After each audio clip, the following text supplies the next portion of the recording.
All right, guys, what is up?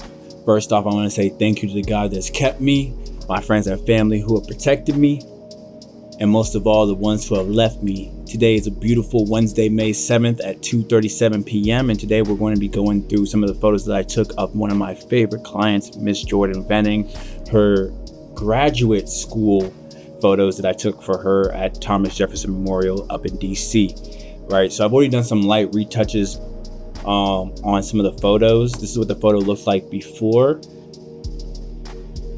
This is what it looked like after I'd done a couple of the light retouches. One of the first things I did was make sure that the white balance was what I wanted it to be. I kept it as I shot it because I like to do a lot of the stuff that I like to do a lot of things in camera, because it makes it easier for me when I put it in Lightroom and then Photoshop to just already have things kind of looking how I already wanted to look. I raised the exposure just a little bit because I wanted the picture to be a little bit brighter. I like to trust Lightroom. Lightroom is very intuitive in terms of just how I wanted to structure the image. So I just hit auto, let the system do its thing in terms of that. Then I went down to the tone curves, adjusted the highlights, the lights, the darks, the shadows to kind of get the feeling that you guys are kind of looking like. This is the before, this is the after, right? I usually don't mess with the color mixer or the color grading because I like to keep things true to color. Unless it's more of a creative portrait, that's when I'll kind of mess with the color grading features and things of that nature. In terms of sharpening, I sharpened the image just a little bit, not too much, just because I shot with my A7R5 and that's already a really sharp camera. It takes really sharp images, so there wasn't too much extra that I had to do. I went ahead and I hit remove chromatic aberrations, as well as enable profile corrections, make everything super cool. And that's pretty much it for all I did in my camera, or in Lightroom, excuse me. After that, I import the photo to Photoshop. Once I imported it to Photoshop, you can see it looks pretty much the same. There's not a lot to do. One of the first things that I do once I import it to Photoshop is I hit Command J. Once I hit Command J, it duplicates the layer. Once it duplicates the layer, I'm going to go ahead and call this layer Retouching Base. With the Retouching Base, I'm going to go ahead and I'm going to zoom in.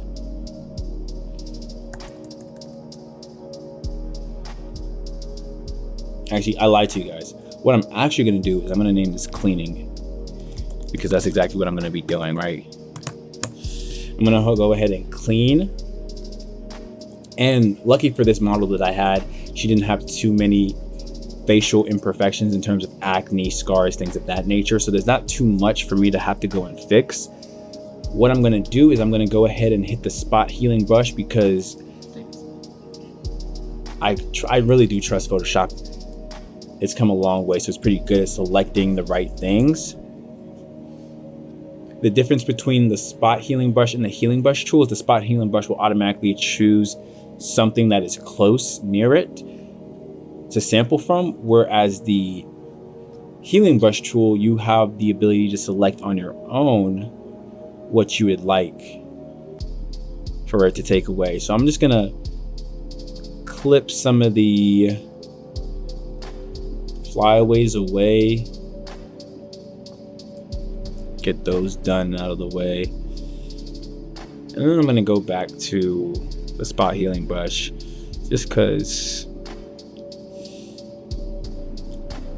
I think, and you can see in some places where I have to double click because it's selected from the wrong spot, but for the most part it did exactly what I wanted it to do. And obviously you can shrink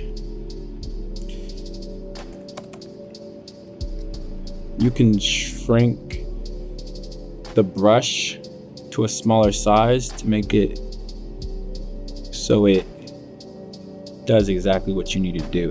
Now, after I've gotten the flyaways, I'm gonna go and get any stray hairs on her face. Once I've done that,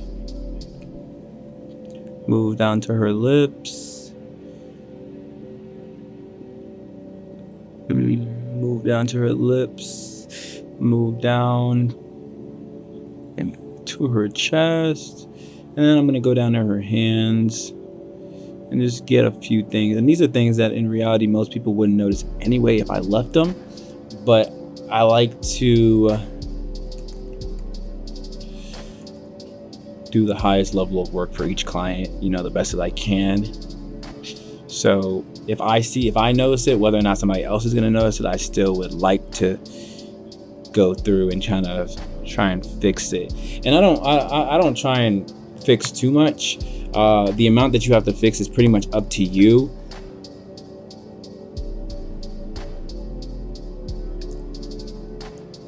Like things like scars that might be there for a while, some people don't like to fix, but for me, if I notice it and I think about it, then I'm gonna fix it unless the client specifically tells me not to fix it. But yeah, ignore that.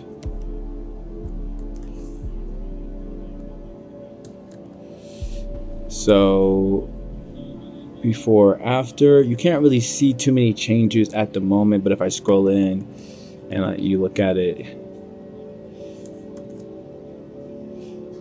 what? Before, after, right? The next thing I'm gonna do is I am going to use my frequency separation layer. So what I'm gonna do is I'm gonna duplicate the cleaning layer twice. Once I duplicate the cleaning layer, I'm gonna name one of them high frequency. And I'm gonna name the bottom one low frequency. And I'm gonna select two of them, hit Command G, add it into a group, and call it frequency separation.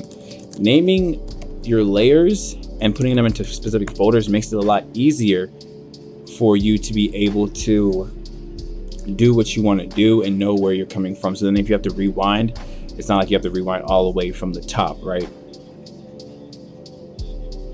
The next thing that I'm going to do is I'm going to go ahead and open it. I'm going to make the high frequency layer invisible. And then I'm going to select the low frequency layer, go to filter, select blur, select Gaussian blur. And with Gaussian blur, you see if you drop it down to 1 point or 0.1, you can see all the details. Our goal is to raise it so all the colors kind of blend in, but the overall texture of the photo kind of disappears and it's just colors, right? So we usually like to keep this between 6 and 9 depending on the photo that you want. I'm just gonna do 6.5, leave it there. And then once I do that, I'm gonna go ahead and hit OK. Once I do that, I'm gonna go ahead and make the high frequency layer visible again. I'm gonna select it, select image, select apply image. Then I'm going to make sure the source is the right image. Make sure the layer says low frequency. Make sure the scale is 2, offset is 128. And then I'm gonna make sure the blending mode is subtract. After everything looks like this, then I'm gonna go ahead and click OK. Once I hit OK, I am going to scroll down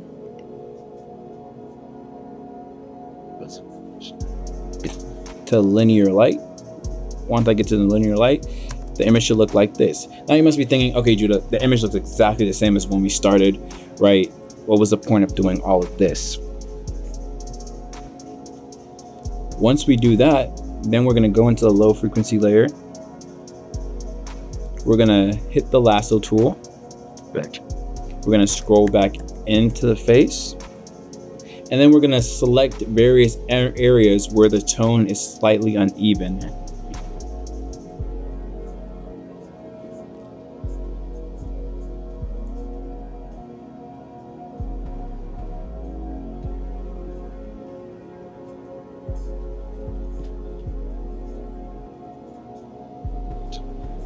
right, so we're gonna select areas where the tone is slightly uneven.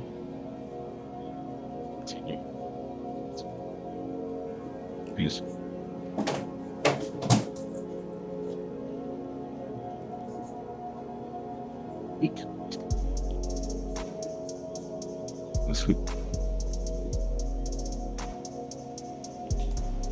And then once we do that,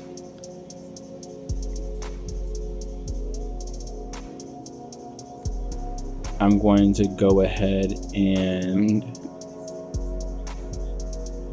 hit filter, hit blur, hit Gaussian blur, and then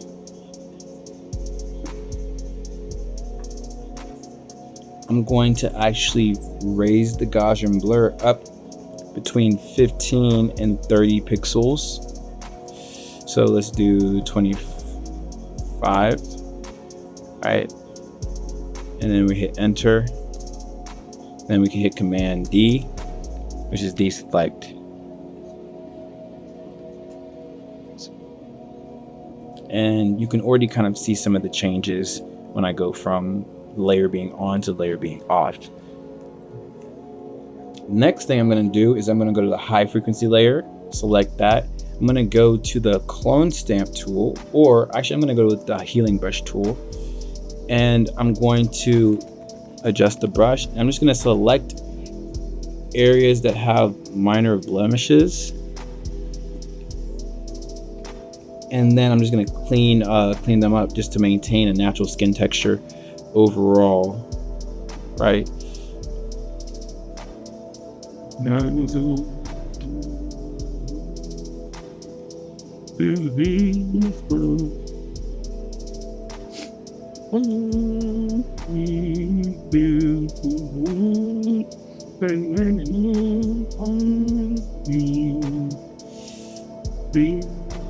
I was doing the healing brush at the beginning, that would have been a good time to get some of the hair around her neck, but I didn't really think it was that big of a deal, so I left it.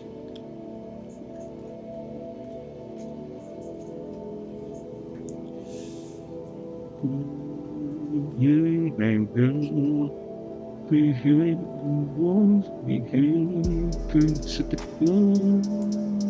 if you make a mistake or you do something you don't want to, you can just hit Command Z on the Mac and it'll take you back to where you would like to be. It's a pretty tedious process.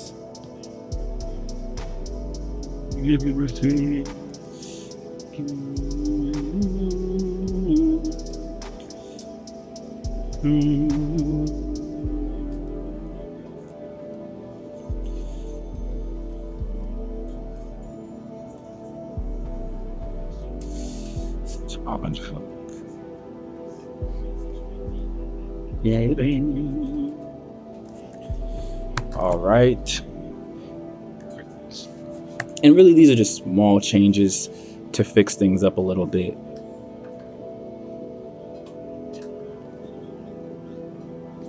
And then once you do that, we're pretty much done with frequency separation. So the next thing I'm going to do is I'm going to go ahead and hit the layer tool. It's going to open up a blank layer. Then I'm going to go ahead and hit image. Actually, no, I'm going to go ahead and hit edit, fill, 50% gray, 100% opacity. Go ahead and hit OK. And then I'm going to drop that down to soft light.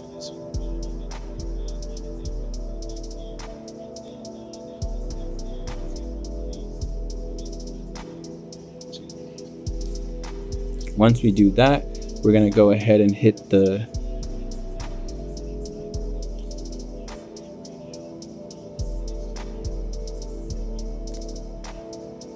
use the dodge tool. Now, dodging makes things better or makes things brighter, while burning makes things darker. And we do this to accentuate the highlights and the shadows in the face. So generally, I like to keep my settings the range at midtones, exposure at 10%. And then for the dodging, I usually like to target all the places that have natural light hitting them. So the forehead, right? Under the eyes,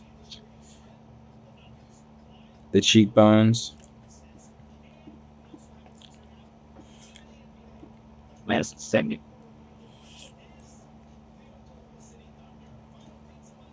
Under the chin.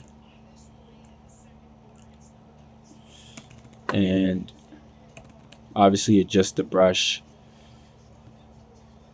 so it's easier to do. And then I'll zoom out a little bit. This is the before, this is the after. So you see we've kind of accentuated the highlights in her face, as well as also do the bridge of her nose, right? Then after that, we're gonna go ahead and click the burn tool. I like to keep my settings pretty much the same for that as well. So range, midtones, exposure as well. And then for the burning, we're going to highlight the darker portions of her face. So we're gonna paint over the shadows, the jawline, contours, natural darker areas, just to add a little bit more dimension to the image. Right? So it's around here, it's around here. I like to add a little bit to the corner. You can even dodge a little bit right here.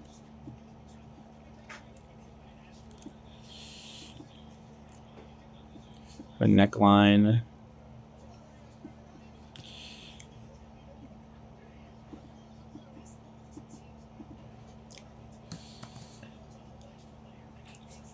And that is pretty much how I go about editing my photos. If you have any questions, feel free to leave a comment below, excuse me. Like and smash that subscribe button. Yeah, sorry, that was real aggressive, but no, seriously, if you guys have any questions, feel free to hit me up, and I'll see you guys next time.